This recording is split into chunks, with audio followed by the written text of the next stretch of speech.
Do you prefer like this? Yes. Okay. Tá bom? Então vamos começar. Eu vou dar boas-vindas a todas e todos. Hoje é o nosso terceiro seminário da série de seminários do DAM. E hoje a gente vai receber Melissa Creary. E eu vou deixá-la se apresentar um pouco. E depois ela vai ter cerca de 40 a 50 minutos para poder falar. 40 a 50 minutos. Sim. Ok? E aí a gente abre para fazerem perguntas e para estabelecer um diálogo com você. Ok. Olá. So I'm Melissa Creary, and I'd first like to say a very big thank you to Dr. Fleischer for inviting me to come and speak with you today, and the Department of Anthropology as well. I'm currently a doctorate student in an interdisciplinary program in the United States at Emory University. And I'm going to be talking to you today about my project that has bits of history, a little bit of anthropology, a little bit of basic science in terms of when we're talking about the genetics involved in sickle cell disease. And the title of the talk is maleabilidade cultural de biologia, doença falciforme e o Estado. And so I'm going to be talking in particular about how the state tends to perform in the creation of policies around sickle cell disease. This, I don't think, is very new. The policies that were created around 2005.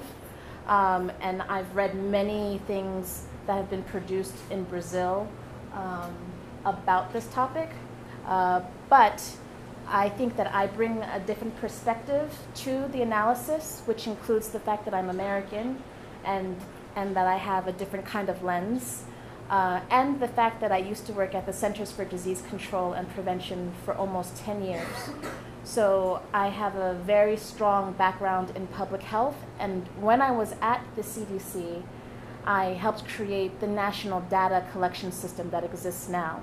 And in fact, it's how I began to interact with people in Brazil, because the Ministry of Health was very interested in the programs that I helped create, so they would come to the United States and we would have an exchange between the two governments about the potential of creating surveillance systems and data collection systems here in Brazil. Let me just say something. Toda vez que vocês não entenderem alguma coisa, peçam para ela repetir.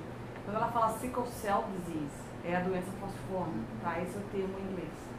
Então parem ela se alguma coisa não ficar muito clara, ou anotem para poder fazer perguntas depois. Did you understand? Yes. About okay, I questions translated after. Sickle cell for them. Anemia falciforme. Yeah. And whenever, if they have something that's very, very not understood, they could, interrupt you and ask, or write down their questions. Please interrupt. Okay. And we'll talk about anemia falciforme in one of the slides. Okay, great. So I come today being housed in different disciplines. Because I have this strong background in biology and public health, for my PhD, I decided to get this humanities-based degree to add to the scientific parts of me. And so it was really the first time in a very concentrated way that I began to talk about how culture impacts science and how history impacts science.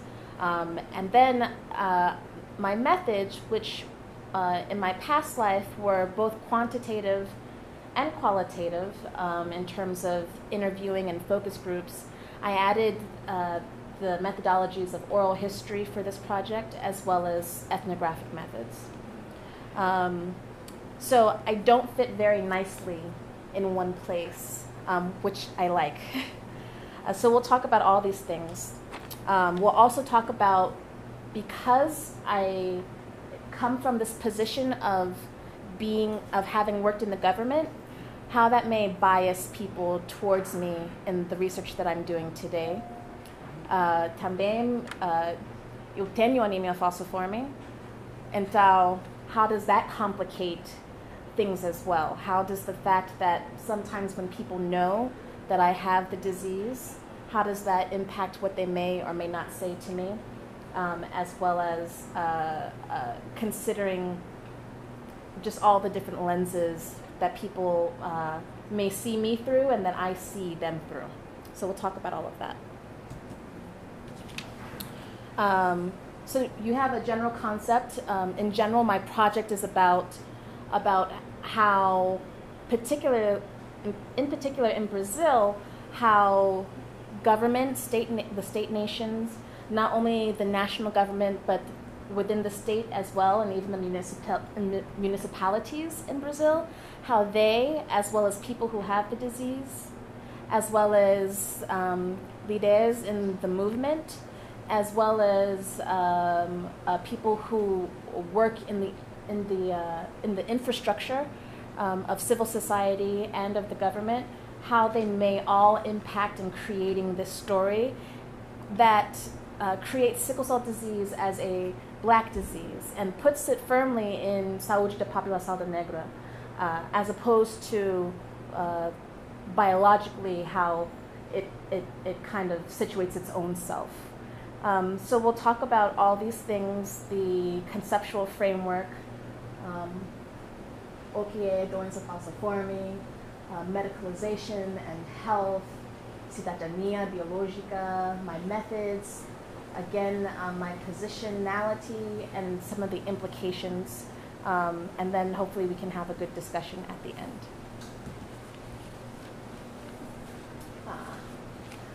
It's a little messed up. So this is my theoretical model, which we'll get into in a little bit. At the top, it's supposed to say cidadania biológica.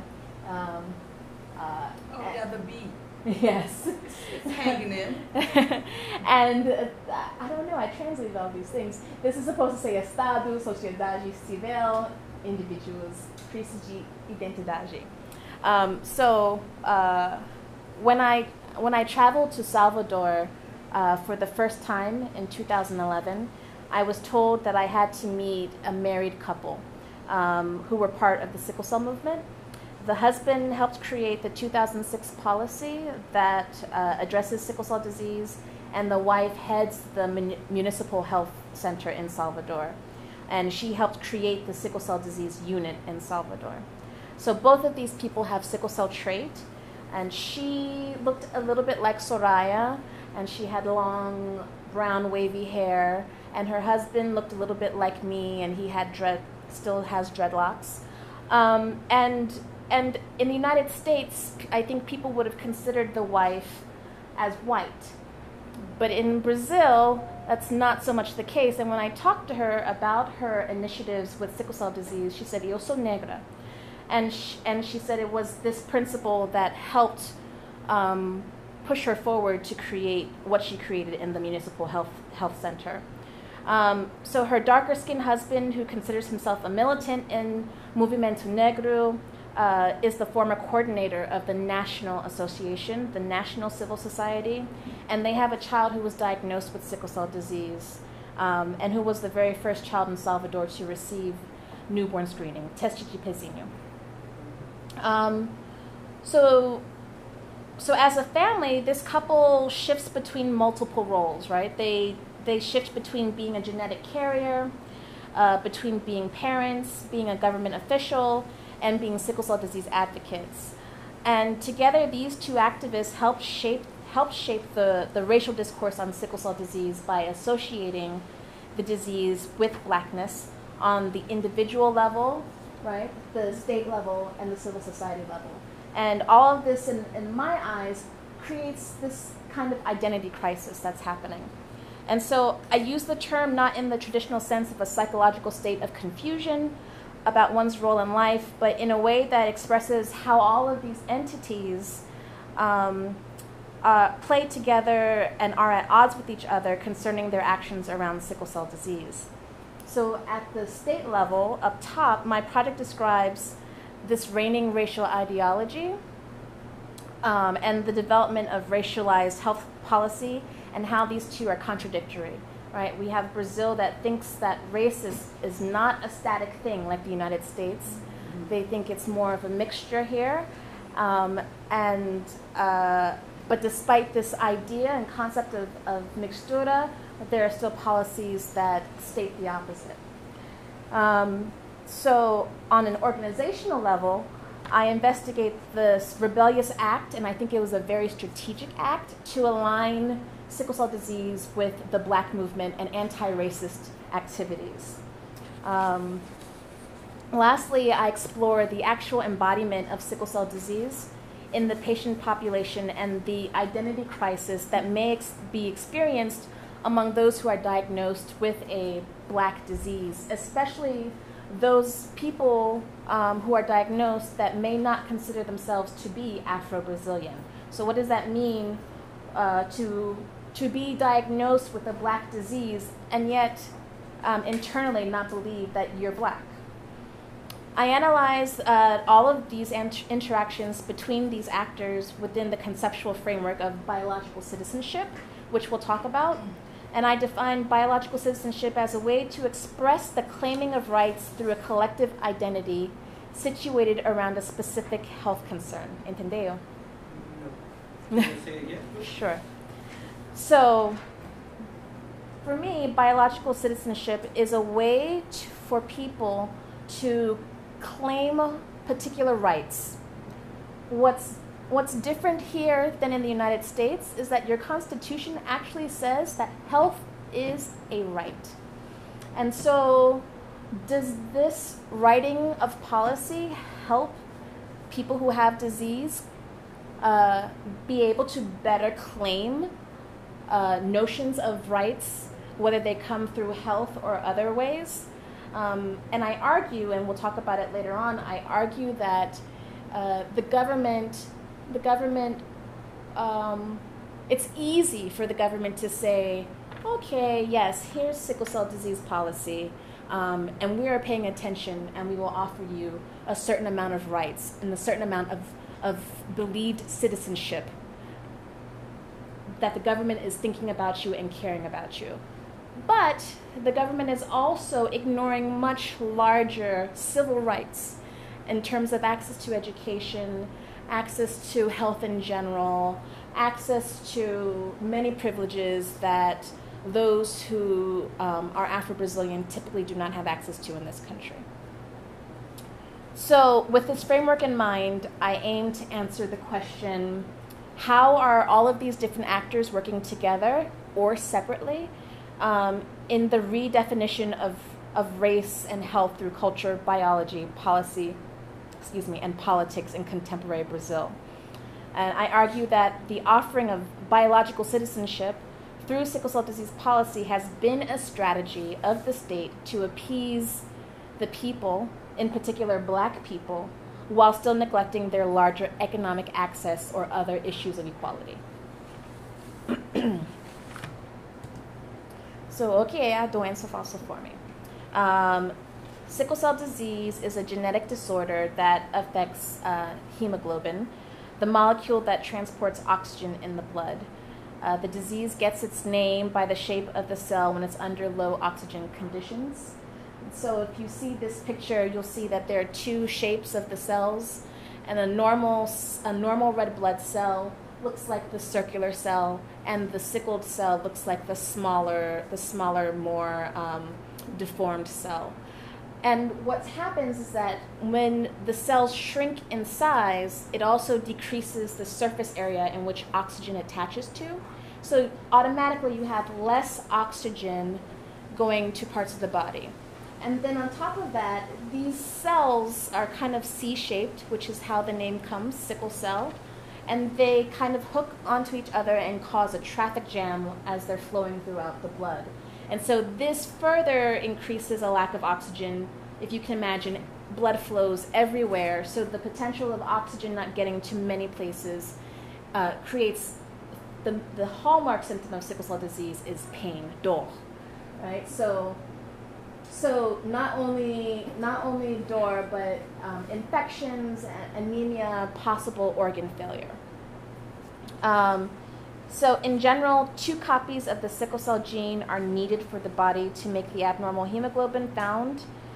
And although there are multiple variants that have varying severity and clinical manifestations, when I say sickle cell disease in the context of this project, I mean all of the different variants for disease, and in particular not trait.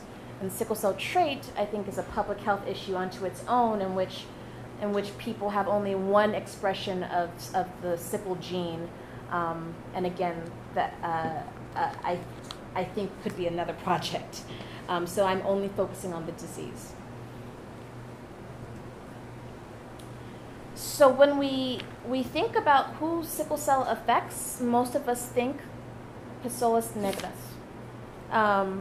But I think the important part of sickle cell disease that often gets neglected, not just in Brazil, but in the United States and many other places, is that the distribution of sickle cell disease and trait reflect the fact that sickle cell trait confers a survival advantage against malaria, and that selection pressure due to malaria has resulted in high frequencies of the sickle cell gene mutations in areas of high malarial transmission. So what that means is, if there was a high prevalence of malaria at one point, then the response to that high prevalence of malaria means that there is a high prevalence of sickle cell disease as well. So, and we can see that this is where the disease pretty much originated, this part of the world, but sickle cell disease is particularly common among people whose ancestors come from sub-Saharan Africa. And so sickle cell disease gets associated mostly, almost all times, with African ancestry. But it's not just only African ancestry, but ancestry from India, Saudi Arabia, and Mediterranean countries. And because of the migration of individuals in these parts of the world, including the Americas as well, sickle cell affects significant numbers of individuals due to the diaspora and the migrations of people who came from this part of the world. So the colonial migration of these populations to the Americas remains significant to this very contemporary and present day project. So in the United States, when I worked for the Centers for Disease and Control, I worked in the Division of Blood Disorders, where we worked very hard to increase the awareness of sickle cell disease as well as de-racializing the disease. We attempted to share information that the face of sickle cell disease was not just a black face, but that it impacted many different faces, ranging in color. And so when we attach sickle cell disease to blackness, we run the risk of misdiagnosing and mistreating anyone who does not fit the picture of sickle cell disease, which is a black face. So that's what I think is so interesting about Brazil, is we have a biological disease that actually fits the cultural and racial framework of Brazil. A disease that could affect any Brazilian, but instead the state made particular choices to create policies around the disease, and they framed it around blackness instead of framing it around we are Brazilian and there are not any subpopulations, which is what happens, I think, typically, or at least the argument is that there are not subpopulations because we're all Brazilians. Some would argue that. Peter Fry would probably argue that, right? I argue that there are very strategic reasons for aligning this disease with Saúde da População Negra, and we'll talk about what those strategies might be. So, though the disease aligns itself with regions where malaria is endemic and can be found in all races, sickle cell disease is often racialized due to the number of people of African descent it impacts. So this reifies that race is biological and is erroneous, and admittedly, I think it's very hard to separate race from biology. But this the disease contributes to the one-drop rule discourse, which originates from the U.S. and implies that individuals with even one ancestor of African origin should be and are classified as black. In the United States, when Barack Obama was trying to be our president, there were all these conversations in the news about, well, what is he? Is he really black? His mother is white and his father is black. But in the United States, that black part meant that he was black. But if Barack Obama was born in Brazil, he could be a number of things. And especially with his complexion, which is the bottom half of this picture, he might not be considered black in Brazil. So in Brazil, again, this racial ideology is based on racial mixture. Brazilians have traditionally constructed racial identity as a malleable condition rather than an essential one. So in the United States, you're either black or you're white. I think we're just now beginning to have conversations about what multiracial looks like, but everyone pretty much acts within the framework of a binary system, one or the other. And this is quite contrary to what happens here. So in the 1940s, the Brazilian context applied to the discourse of sickle cell disease included ways in which miscegenation decreased pathology. And that makes sense for the nationalistic views and policies that were created around this time in the 1940s. Whereas in the United States, this mixture of blood, and certainly if you had sickle cell disease to be introduced to this blood, was a weakening of the white race, as opposed to a strengthening of the race in general.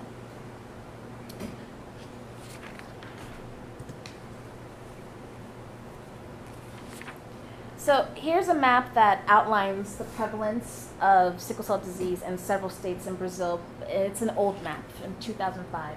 When I was here this week, I went to the Ministry of Health and I got updated numbers. So I got numbers from 2012 and 2013 that I will be updating this map with.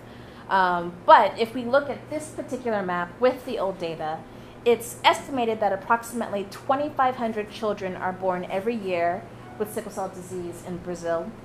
And like the US, there is no national data collection system to get national prevalence. So this is coming out of newborn screening programs, again, teste de pezinho, in which individuals are reporting their status to blood banks and blood centers, and then the blood centers send that information here to the Ministry of Health where they aggregate the data. So only estimates can be made because of this, and the estimated prevalence is between 2% and 8% for the entire country. Even though it's a relatively small number considering how many people live in this country, but it's still large enough, I think, where people felt that it was an issue to be raised in terms of wanting to pay some attention to it. But again, I think it's not just the numbers that caused this issue to be a focus for the state, but I think it was the clamoring of civil society as well. So many Brazilian scholars, at least due to my readings, believe that most of the country, due to racial admixture, comes from African lineage. Again, this admixture includes Portuguese, African, indigenous peoples. But this African concept and this point of having African lineage may explain why sickle cell disease is observed the most in Bahia, Salvador in particular. And Bahia, as you all know, is where the hub of the slave trade occurred and is considered the blackest part of Brazil, and has its own type of imaginary set around this particular locale. So according to the place where I received this data, Salvador alone had 3% of the population who had sickle cell disease. So 3% in just this city. So as newborn screening begins to get implemented around the country, and I'm being told that this is going to happen in 2014, all 27 states will begin to start to test for sickle cell disease. I think it'll be interesting to see what those numbers look like in 5 to 10 years as numbers come in and we're able to get a better and clearer picture of what sickle cell disease looks like all around the country.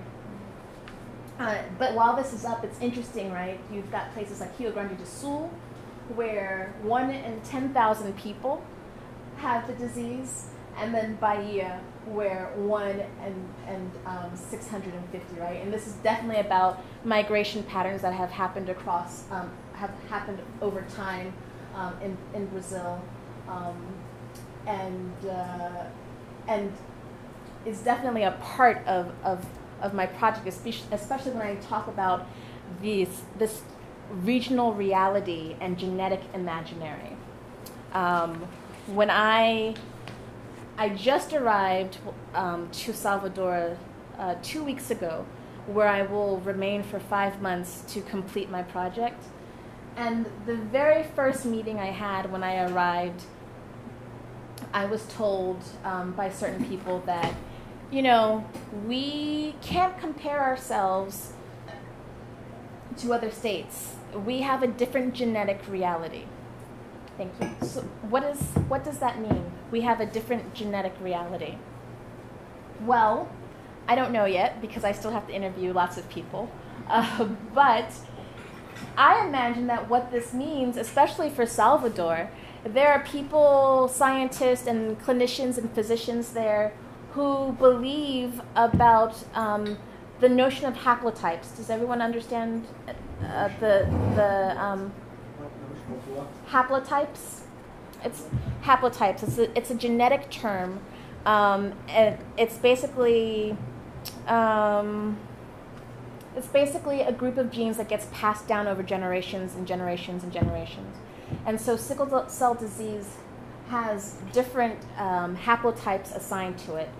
For instance, there's a Senegalese haplotype, which is considered, if you have a Senegalese haplotype, then you have a very weak form of sickle cell disease, even if you have the homozygous variant.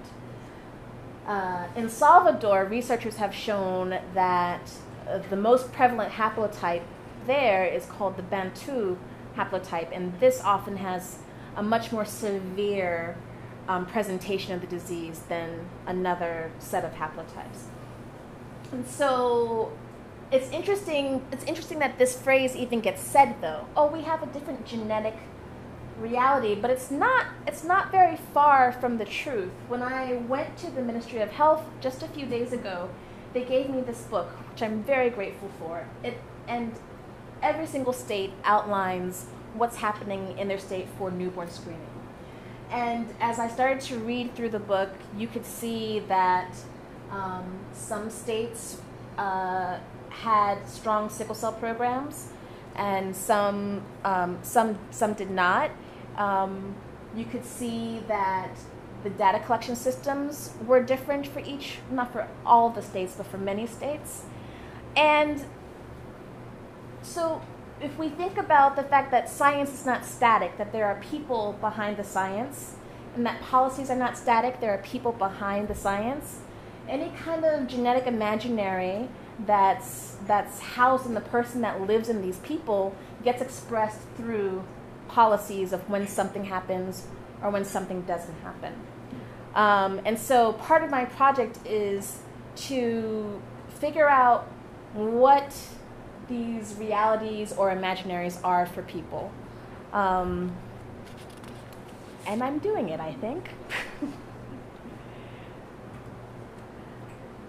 So I'm not sure, you've probably seen these images before, or the books. Identity politics have raised awareness about the extent of inequalities by skin color in Brazil. Black health activists first pressured the state to address racial health disparities on a national level at the 1986 National Health Conference.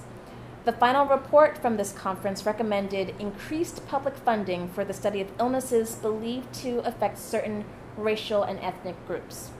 in a disproportionate manner.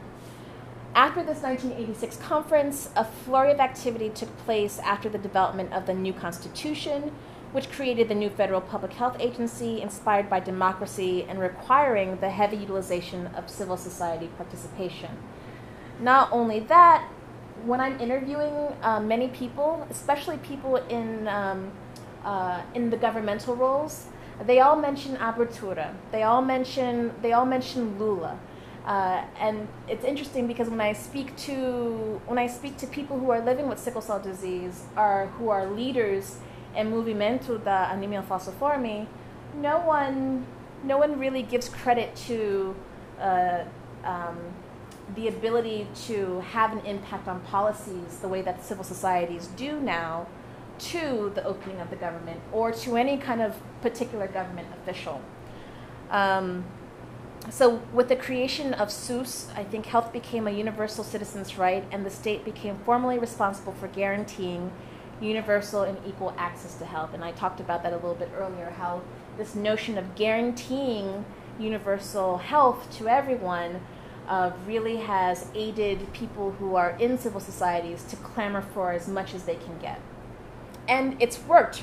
Right? It's worked for, if we look at the HIV and AIDS scenario that happened in Brazil, we see that they had a very strong civil society backing of people who were in organizations that were able to create networks with people who were in the government. I think everything was happening at the right time, but if it weren't for these people who were part of very strong organizations, I don't think Brazil would have had quite as strong of a response to HIV and AIDS as it did.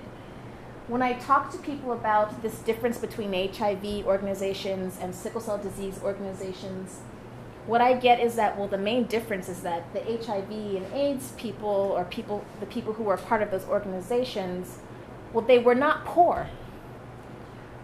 Whereas a lot of people who are involved in the civil societies for anemia falciforme, they tend to be poor. I'd also venture to say that this poorness can't be that disconnected from blackness.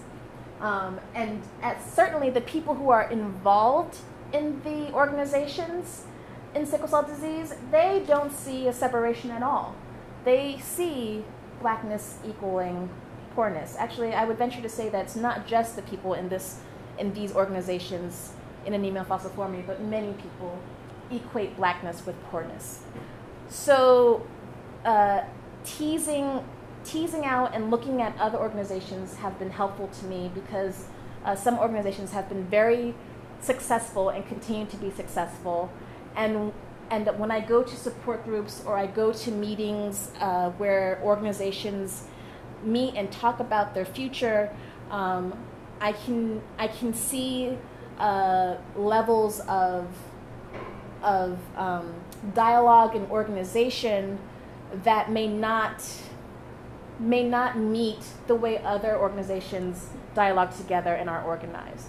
And so, what does all of this mean in terms of the people who represent this movement and who, in their minds, want to help create policies to do as much as they can for the population that they serve?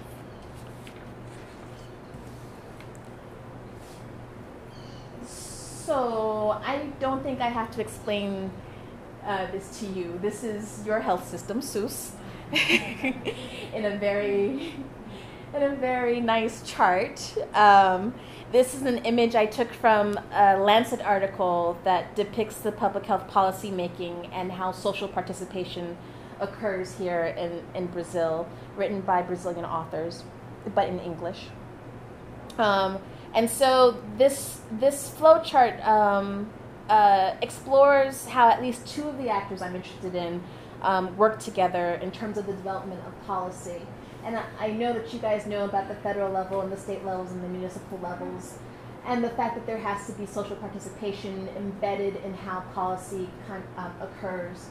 And what's interesting to me is when I talk to people on all levels for anemia falciforme about this chart, I'm being told that at the very high level, on the federal level, that there's lots of money to spend on programs and lots of money to trickle down to the state and the municipal state levels, but that nothing can be done unless the state and the municipalities work together with the federal government to create programs and draw down that money. And so what I'm finding in my research is that you've got states like Minas Gerais who have no official portaria. Is that how you say it? Portaria? They have no official law that creates anything in particular for sickle cell disease, but they have one of the strongest sickle cell disease programs in the nation. And then you've got places like Brasilia, for instance, here, the seat of government, who you would think would have a pretty strong community in terms of the relationships that could actually be fostered. There's an opportunity, if you're in Brasilia, to foster those relationships more than any other place, I think. And yet the signing of law for Brasilia just occurred in October last year. And the creation of a civil society for Brasilia for sickle cell disease just occurred 5 years ago. And so it's interesting to think, again, why the process occurs in the way that it occurs and in the timeliness that it occurs. And what does it say from state to state why this is happening, right? Probably because of these regional realities and genetic imaginaries. So while this looks really organized, and I had a lot of fun reading it for my exams, what we all know is that under this flow chart is a lot of complexity. And this chart doesn't relay the concept of patron practices, the lack of blacks in the federal apparatus, or the competing forces in the sickle cell disease community. What we also don't see is how the notion of biological citizenship may play a role in these processes.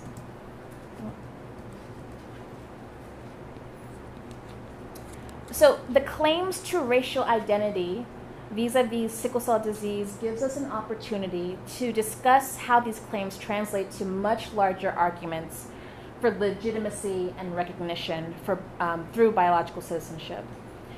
So do you remember the story that I said earlier about this husband and wife team that was living in Salvador? So you remember the husband from the introduction.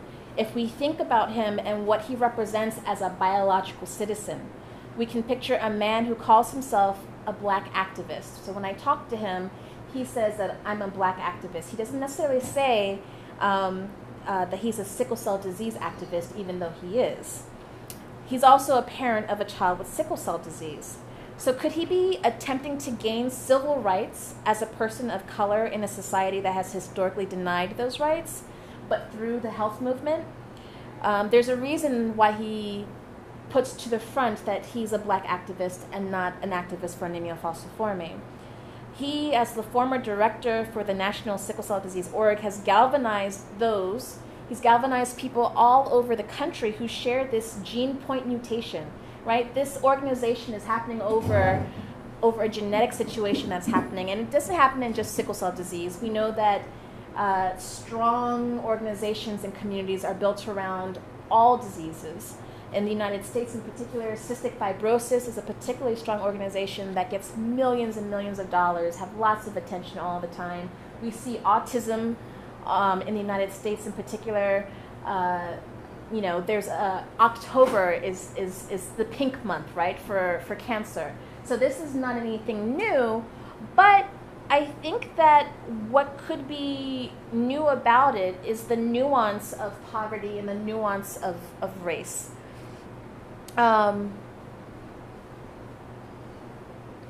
So the term cidadania biologica comes from Adriana Petrina, who coined the term biological citizenship to express how the damaged biology of a population has become the grounds for social membership and the basis for staking citizenship claims. Nicholas Rose and Carlos Novas offer us a slightly different interpretation of biological citizenship, and it's one where I think my project situates itself most, in that they suggest that traditional ideas of citizenship that align with cultural unity, a bounded national economy or language is giving way to a new type of citizenship that utilizes biomedicine, biotechnology, and genomics as the thread to weave a collective identity. So what that's basically saying is that it's a new form of kinship, right? It's kinship that's not about mother to child, but the fact that they share the same kind of DNA. And remember, all they share is this one genetic point mutation, a very, very small piece in terms of what DNA offers to the story. Okay. So Rose and Nicholas contend that this particular form of citizenship involves specialized medical knowledge about one's disease, and the shared knowledge spurs subgroups to campaign for better treatment and general right to health. So what happens then when you also include a constitution that provides its constituents to that right to health?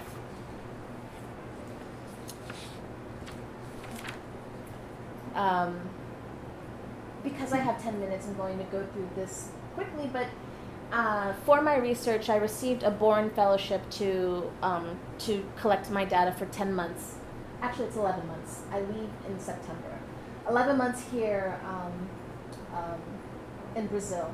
My original proposal included Rio, Salvador, and Brasilia.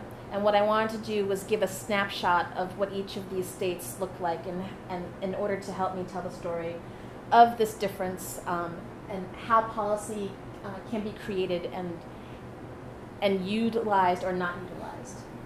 And then as I got here in October, I realized that I needed to include some other states for some other reasons. Sao Paulo in particular is where the very first national, or not national, but the very first organization for sickle cell disease was founded, much like the very first organization for HIV/AIDS was founded.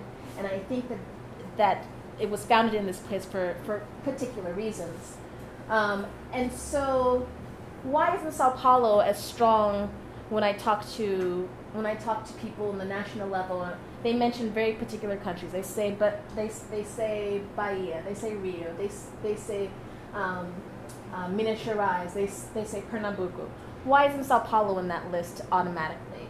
And so I think it's interesting, really interesting in Sao Paulo, because in the creation of this founding of the very first organization, there was a splintering. And that splintering occurred because one side said, no, we need to pay attention to the disease. And it's not about race, that there are people of all races that have sickle cell disease, and we need to pay attention to the disease. And the other side, no, this is a racial argument that needs to be made, and through health we'll be able to make a racial argument. So I'm really interested in speaking to people who are a part of the creation of both of these organizations, and the people who have sickle cell disease who are a part of those organizations. And then in Salvador, I was planning on following for a series of months the president of the national organization. And it turns out when I got here that they switched roles, that it was time for a new president, and that new president now lives in Minas Gerais.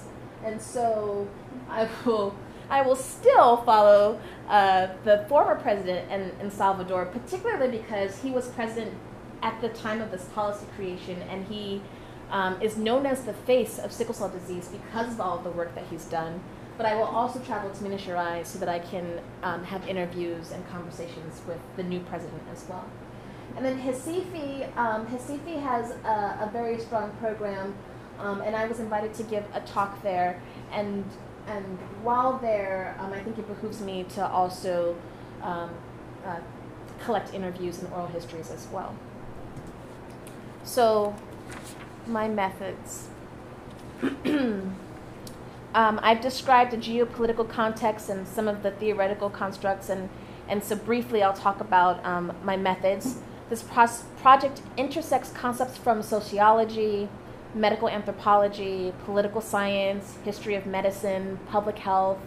And so in order to capture the relationships between all of these discourses and effectively describe how the state and the organizations and individuals in my project have changed over time, I utilize both historical and qualitative methodological inquiries. I employ several methods, in particular the analysis of archival materials, participant observation, semi-structured interviews, and oral histories. And these methods allow me to analyze how my respondents, and my respondents range from people who have sickle cell disease to government officials and community activists, how they construct, understand, and interpret their civil rights, identities, and potential contributions to policy development. Anthropology is not new to public health. However, its contributions to health policy are less noted. Because public health's primary concern is to improve the health of a population, mostly through numbers, it relies mostly on epidemiology to provide data in which conclusions that lead to policy can be derived from. So I explore the implementation and implications of policy already developed, as well as the retroactive actions of policy development.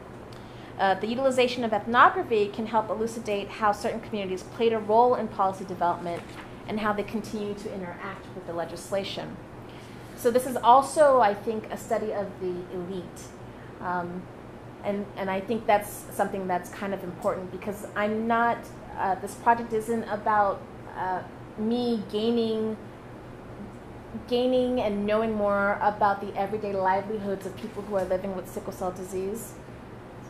That I'm working with relatively high level people in the government, and this has actually been something that has hampered me, but I think also lends itself to making this project rich in a very particular way, is that because I was introduced to many people through my role at the CDC, I'm getting access to high-level people, which is great. I'm really thankful for that. But one of the problems I had, for instance, when I was in Rio and I was conducting interviews with people at Hemo Rio, the blood bank there, I wanted to be able to talk more with people who were living with the disease. But when people said, well, can't you just talk to the social worker or just sit in the hospital waiting room, which I had ethical questions about, it wasn't the high-level people that I was worried about reaching. It was mostly the people who were tougher to wrangle that I had a harder time and continue to have a harder time to reach. I think that will be different in Salvador because the people who I'm working with directly in Salvador have direct access to people who are living with sickle cell disease. Something else that I think is interesting in particular is I'm very interested in speaking with people who, like I said, do not consider themselves to be Afro-Brazilian. And so to be able to talk to people who consider themselves branca or branco. I've been able to talk to people who consider themselves pardo or parda, and they have a very interesting way of looking at sickle cell disease and who they are in that disease and how this policy impacts them. And of course, I've been able to talk to many of who consider themselves negro, negra, preto, preta.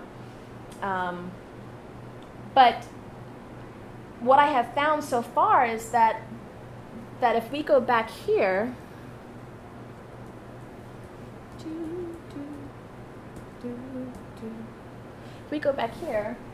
that if I speak with people who are more on this spectrum, as opposed to this spectrum, sickle cell disease is not about access to rights for them. Sickle cell disease is not about a way for them to feel like a citizen. They feel like the government has paid attention to them, that they are fine. Actually, I wouldn't say this. I'd say more here. More here and more here. I have yet to really talk to anyone who considers themselves in this category. But it doesn't matter. What I'm saying is that the further I get away from the darker side of the spectrum, the more people tell me that they don't understand why sickle cell disease is being labeled as a black disease in the government. And they don't understand this concept of wanting a certain amount of rights and wanting to be seen by the government in particular ways, because they feel like they're already seen. So I find that super interesting. Oops. Sorry.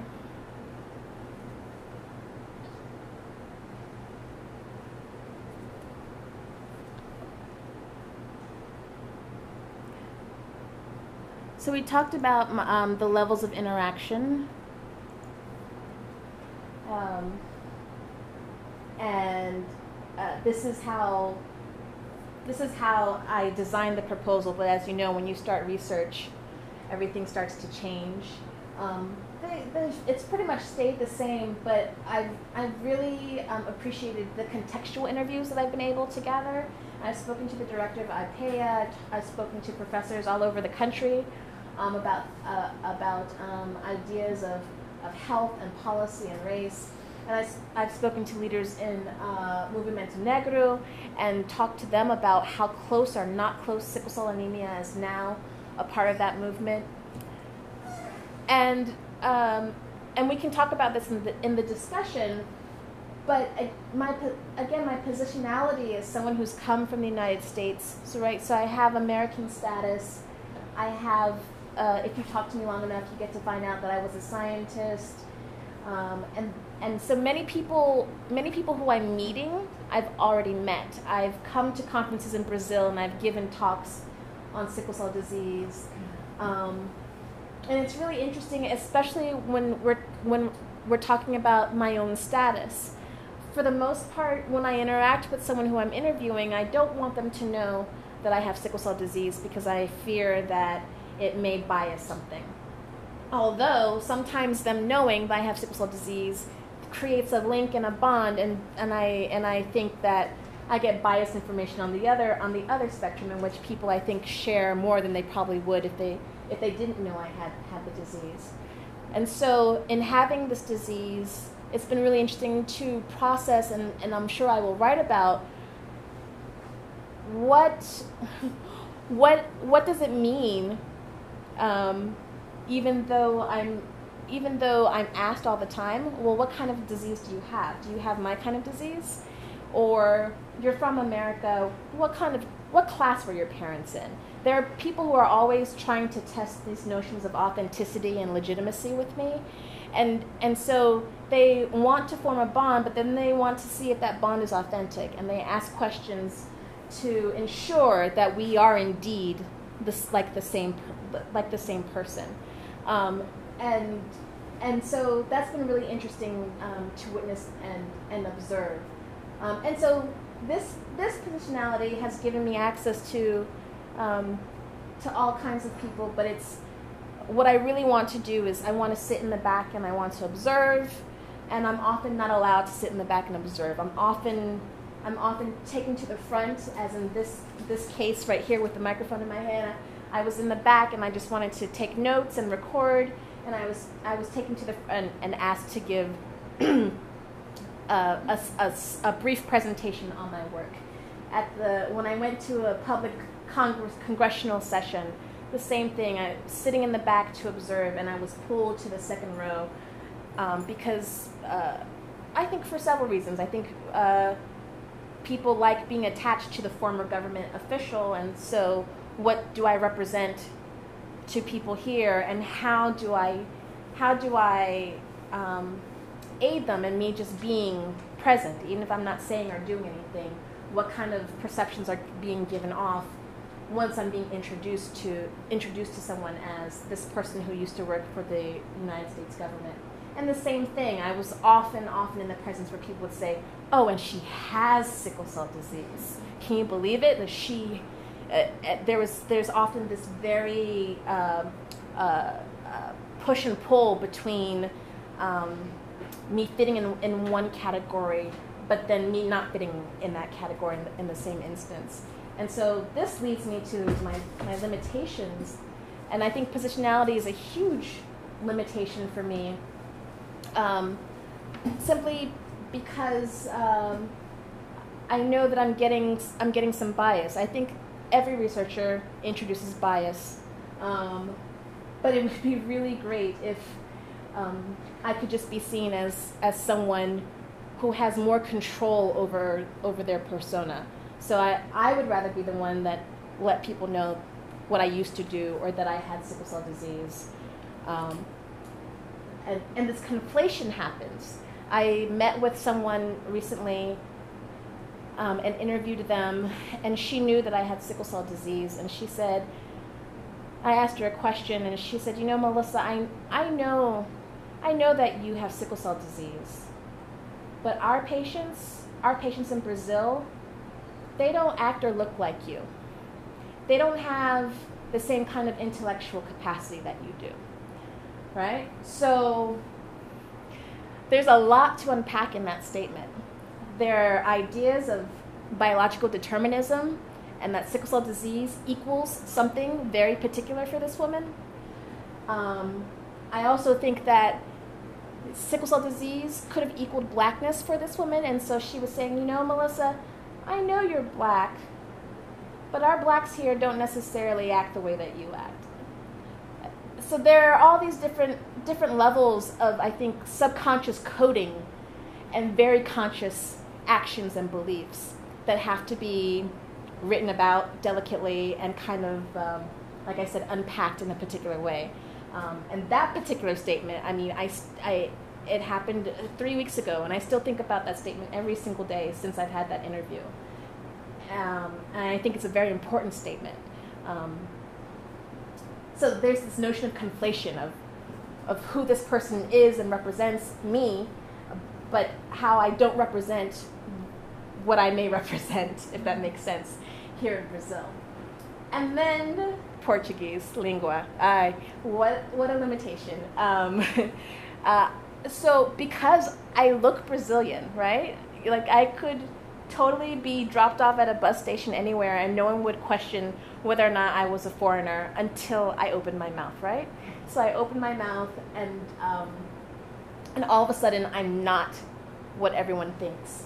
And so that's also been really very interesting to experience.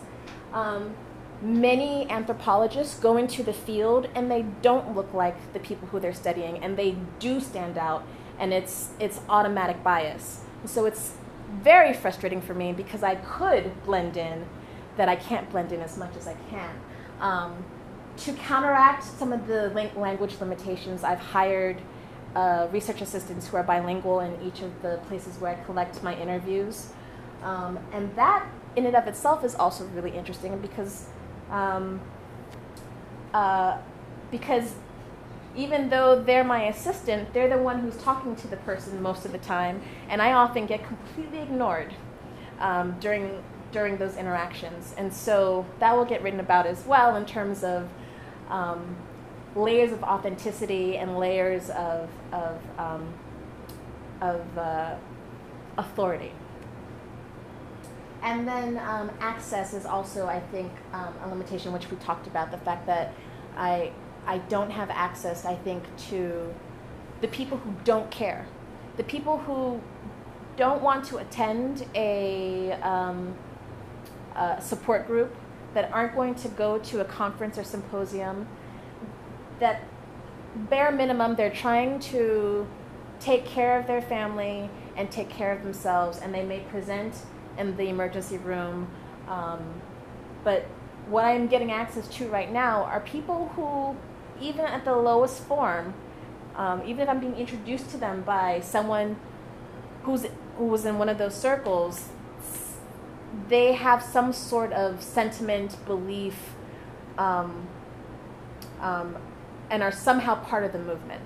So what I've been doing when I get to Salvador, I've asked people, I've been saying, do you know someone that's not in the movement? Do you know someone that really could care less what happens with sickle cell disease? They just care about getting pain meds and not being in pain and being well enough to go to work. I'm really interested in talking to those people as well. And then lastly, implications. I think that my project has several implications for health policy in Brazil, for health policy in the United States, and I think globally as well. I think that there are lessons learned, and when we're talking about the design around how policy gets designed, do we design it around populations? Do we design it around actual diseases? And I wonder if truly the US and Brazil can be compared. I know for the HIV/AIDS, Brazil was lauded. Everyone was saying what an amazing response that Brazil had to HIV and AIDS in the past and even currently. But if you take the historical context away, you couldn't place what happened here in Brazil in terms of response to HIV/AIDS in any other country.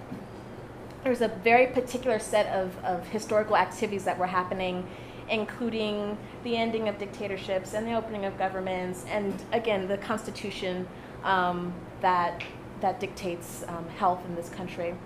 Also, this issue of clinical trials, as we head into an era where we're talking about increased global research agendas, and everyone's talking about pooling all of their populations together for these large and dynamic studies. Do we need to think about who and how folks are being considered?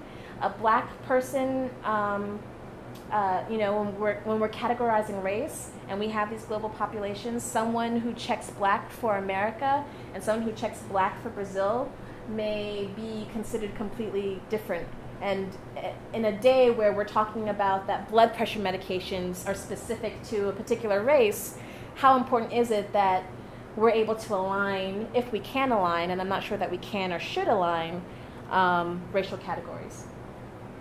And then also when it comes to treatment and care of patients living with sickle cell disease, again, when we begin and continue to couch sickle cell disease as a racialized disease, then we introduce notions of invisibility, and everyone who doesn't look like the person who is thought of that should have sickle cell disease becomes rendered invisible. And so what does that mean in terms of the proper treatment of care, the proper diagnosis? At the CDC, we had a woman who was in her late 40s who was Italian, of Italian ancestry and white, and she had sickle cell disease, and her parents knew she had sickle cell disease, but her parents said, well, there's no way that our daughter could have this Black disease, and they never told her.